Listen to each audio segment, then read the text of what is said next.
yet again, you join me literally on the steps of Digital at Times Square, this time at 3 o'clock in the morning. And can I just say, with the yeah, so I know it matches my getup, so it literally looks like a disembodied head has just started talking. But I'll just fill you guys in on this. I've just finished work. I'm absolutely exhausted, and I've pretty much been on my feet for about 10 hours. And honestly, I can't really continue this forward without first explaining the tremendous gratitude of all the staff that I work alongside at my day job, because to be honest, getting through Bank Holiday Sunday, it was quite an effort from a lot of people, and I'm glad to say that actually we managed to get through. They were about to ask me if I wanted to stay for like another hour. I did tell them I would like think about it, but then they sort of said, nah, he's already been here for 10 hours, you know, it's not really like, even though, because here's sort of like exactly how work went. Nothing for about 6 hours, then it got really busy by about at least 11 o'clock to about half past midnight, and then it sort of slowed down for about an hour, then it sped up again, and it was getting quite busy again by the time I was finished. Mind you, with that being said, I don't really know what I bothered to like get myself out here so far, because literally my feet are like throbbing with there's like veins on top of veins on my on the flats of my feet, and the only other thing I really want right now is a bit of peace and quiet, because I have got an absolute splitting headache. You know what, listen, I know I've celebrated being 6 months sober, but listen, I've never had a hangover in my entire life. Is this what having a hangover feels like? Because I swear to God, this is what absolutely having a hangover feels like. I'm glad to say that, guess what? The great irony, I stay on the straight and narrow for 6 months, and I get cursed with this. Where's the justice in that? But actually, to be honest, whilst we are also here, let's just remind ourselves, I suppose. It was a lot of work to take on board, and there was a lot of things that, to be honest, everyone really, again, the effort was made tenfold from a lot of people. But there are like a couple of other things I wanted to be able to talk about whilst we do have this opportunity. I don't even know if like the Dog and Parrot is even open at this time, but I usually do like, I don't know, have a little walk past. I have to like 1 second. Right, sorry, where were we? Yeah. Yeah, anyway, as I was saying,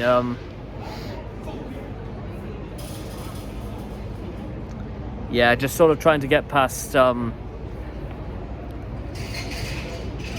actually, you know what I'm going to do? I'm going to try and get up on my feet a little bit, because I knew this would happen. The second I literally went to sit down for more than 5 minutes to like breathe,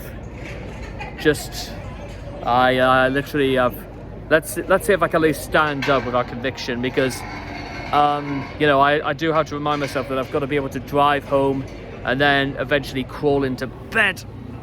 Right, so there we go. That's just about, see, and I wasn't joking when I said I was outside Digital.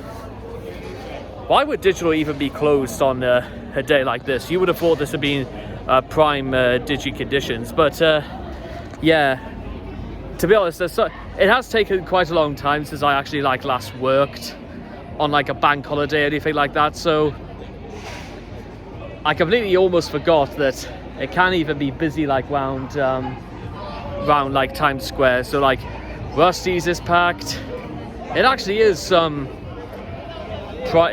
weather's just gorgeous, I must admit, and it feels just as warm as it has done over the last couple of days.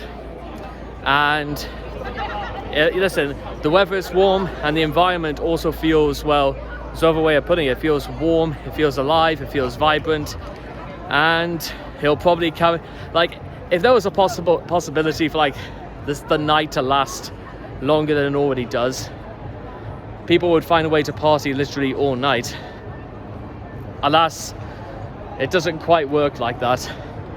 And even as we come up to like the very top of Times Square, it's usually where like a lot of people come out for taxis and stuff like that, because there's a bus, there's an ambulance service, everything just seems to be it's I don't know if it's just getting on that time of the night or that early in the morning. With that being said, like the shisha bar is still pretty busy, and well, I suppose whilst we're here I may as well showcase you guys a little bit about what this little shisha bar outside Dog and Parrot really looks like. So it's the one with the really nice pink lighting, and it's not the one where you can like see the ambulance and the lights reflecting of stuff like that. Characteristic features of just about any other busy city center in the beginning of the summer. So it's not exactly as if like it's an unconventional setting, but it's just one of the things you have to keep an eye on. People looking to have a good time, everybody just sort of making the most of the weather, even at the middle of the night. And all sorts of things happen, and they do so often say that nothing ever good ever happens at like 3 o'clock in the morning, but at the same time that doesn't mean to say you have to like make things any worse. And that's just, again, it's sort of that part of the world I keep referencing, and sort of that thing where there's even like police helicopters. That's you don't normally see like police helis on even on a bank holiday, so that's quite new. Well, you can certainly hear it. That's the point I'm trying to make. And I must admit, because many of you know, I quite like watching like those nighttime audit sort of videos where people go and explore the nightlife of like the big cities and stuff like that. And I will also be, I wouldn't be failed to mention when I just straight up say, if this is just like a part of popular culture that I have missed out on, I must admit there is a part deep down inside where I will just straight up say I'm glad I'm not missing out on anything. Because, and I don't know if it's just something you could feel in the air, but it feels really warm and just, well, I don't know if it's just like the large crowds, police on the corner, ambulances on the corner, but it's sort of one of those reminders that a great night out could sometimes be your last. And I just don't really want to be that sort of person where things end up like this. But yeah, I know it's one thing, but it's also quite another to say, guess what, you can't really live your entire life just being stuck on the outside. And there's a part of me that really like wants to be on the inside, to almost not only observe like all the things that go on in the night, but also to be sort of a part of it. But the interesting thing is that I kind of am a part of it in a slightly different way, because, well, a lot of my work takes place in the nighttime and stuff like that. And, well, I don't know what else I'm meant to say apart from it's just, am I really missing out on that much? But I also like to imagine I'm one of those people who goes on nights out, or at least reminisces about nights out, who doesn't really like doing this sort of thing. And I must say, I am not joking when I mention that as well, because I've been on like, nights out and stuff like that, every few and far between with like friends from like other places of work.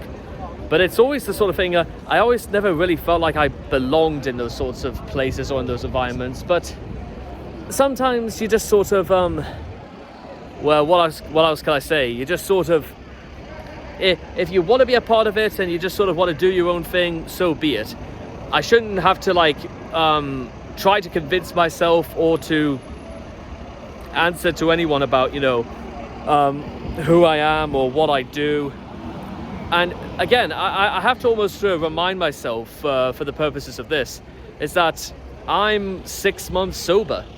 I've managed to get myself back into full-time work. I've managed to reignite a fire under my arse to get me on the right sort of road once again. I feel like my life is, well, we're going in places once again. I feel like everything is falling into place, and I don't need to like be out, and I don't need to feel like I've had to justify myself. Is that honestly just you know what? That's so. It suddenly just occurred to me is that might be just like a stunning revelation almost about my life. Do I even like being myself? That's the thing, and and honestly, and I don't even know where I'm even meant to begin with a question like that. But honestly, that's just something I honestly, not only do I have no idea, but I don't even know where I'm even meant to begin with stuff like that. And mind you, with that being said, what a luxury it is sometimes, and sometimes luxuries are very hard to come by, perhaps maybe in this day and age where you are actually you can think for these sorts of things. You can think about whether your life is actually going anywhere, what it is you're actually doing, and for that matter, if you don't really like what you're doing, then what exactly are you going to do about it? You mean you could carry on for the rest of your life, not really knowing what's going on and not really. But I suppose, yeah, it's kind of one of those. It's one of those discussions that straight up like needs a lot of answering, and to be honest, it probably needs more questions. But the problem sometimes is that it leaves me with like more questions than answers. And is it really worth like considering these sorts of things? And maybe that's like the first real major like question I should ask myself when I'm out here just sort of doing the things that I do, and that is it inevitable? Does it really matter? And for that matter, if it doesn't really matter, then what have I got to be, concerned about? Is that really what it comes down to? Is that really what it's all about? I have almost like no idea, and I don't even know where I'm even meant to begin. Well, maybe we're going to start with something almost like basic. What do I even bother like exercising my opinions? What do I even bother going on about this dialect at all? What motivates me to do stuff like this? Well, because I think part of the reason why I have to like tell myself why I still have to do this is because without it, I don't really know how else I'm meant to communicate my thoughts and opinions to the outside world. So, maybe we should start with that. The videos at large are pretty much just as a means, a way for me to unleash let off a little bit of steam, and sometimes I have to like let off my digressions and my just whatever the hell I really am towards the outside world. Is that maybe that's probably the first real point of contention, is that I'm allowed to sort of just I don't know, just talk about who I am and sort of like what it's all about.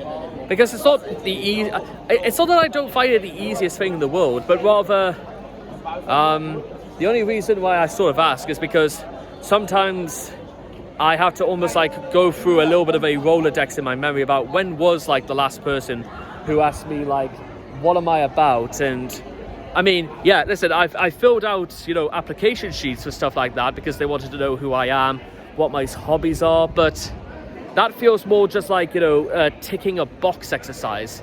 And I don't think that it's quite well and just to talk about, personal identity, anything like that, as just a box ticking exercise. I mean, let me do this once again.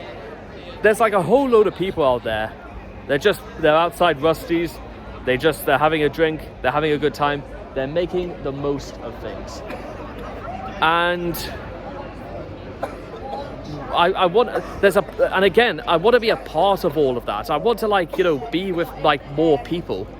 Companionship is the sort of thing that I like long after, but I also worry about, is that really what I want? Because it sometimes feels like an incredibly long time, few and far between when it comes to companionship, that would I even know what to do when it happens? Would I even know what to do what it happens, or whatever else comes out to be? And that's... Nah, I wish. Well, I don't sound like him, do I? Well, there we are. At least there we are. At least that's something. I mean, I don't know. Is that something I should be mad about? DJ audits? I have no idea. Mind you, with that being said, you know what? I can't even be. I was just about to say, there's a part of me where I just couldn't be bothered continuing this dialogue. But there's also a part of me that wants to say, you know what? I can't keep putting this off forever. At some point or other, I'm just going to have to come out and accept the fact that who I am and what I do, I have to have a conversation with myself about what it's really all about. I know, other things aside that maybe I could put this headache of mine to bed for. It's because, well, there was a lot of things I had to do before I even started work. And to be honest, I don't think it's quite hit home to me about the magnitude, the scale of what I have cooking up. And little by, is this what almost losing your sense of reality is like when you are underneath something? When you are sort of undergoing let's say almost an identity crisis. Is that what it's? Is that what's going on? Because I have absolutely no idea, and for that matter, again, I don't even know if it's even worth debilitating, relating on, because it's too early in the morning. Ambulance very nearly gave me a heart attack, and to be honest, I should have been setting off home for 10 minutes ago. But for whatever reason, I'm still here, and I'm still just going nowhere. But there's also a part of me that says that's ridiculous. I can't be, going nowhere. So let's just, I think for now, maybe the thing to do is just sort of go home. I think it is, bedtime long ago. So, I think let's just put this one together. So, cheers for that. And, well, hopefully we can sort of come to a decision about this some other time. Cheers.